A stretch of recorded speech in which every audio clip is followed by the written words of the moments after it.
بكم. ده انا عندي مكالمه مسربه ما بين محمود الطراس والاستاذه هدير، مش هقول جبتها منين.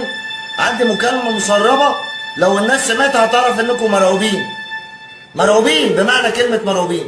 والطراس بيزعقلك بيقول لك كفايه كلام هتودونا في داهيه وخلاص الواد هيتعدم وانتهى الموضوع، بتتكلموا ليه؟ ده محمود الطراس بيقول لهدير والمكالمه موجوده عندي. رعب. وقبل كده عارضه فيديو ان الانسان اللي نفذ ده في واحد لابس وراه تيشيرت اصفر، وعملتها قبل كده بفيديو بطيء في فيديو سابق وهو بيديله السكين. يعني اللي راح يقتل سواء محمد او الشخص التاني مش هو اللي قاتل بايده، السكينه جات له لحد المكان عشان ينفذ بيه الجريمه.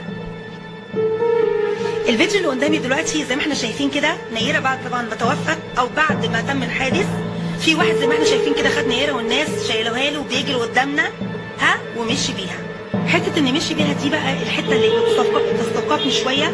ازاي بني ادمه ان هي المفروض ان هي ماتت في مكانها او فيها الروح على بسيط، يعني كده كده متوفيه، ان هي تتنقل من مكانها. المفروض ان بتيجي جهات امنيه بتحدد لما وقعت نشوفوا سبب الجريمه والملابسات بتاعها، ولو في اسعاف الاسعاف بتيجي تلحقها. وطبعا هي الواضح اللي كان موجود وكل قال ان هي متشاله من مكان وهي ميته. طب يبقى المقصود من هنا، هل بقى الراجل اللي شالها دي، تعالوا نشوف بقى، هقول لكم ايه المقصود اللي انا بقول ليه. الاستاذ عمرو الكاشف نزل عنده بوست بيقول فيه ايه.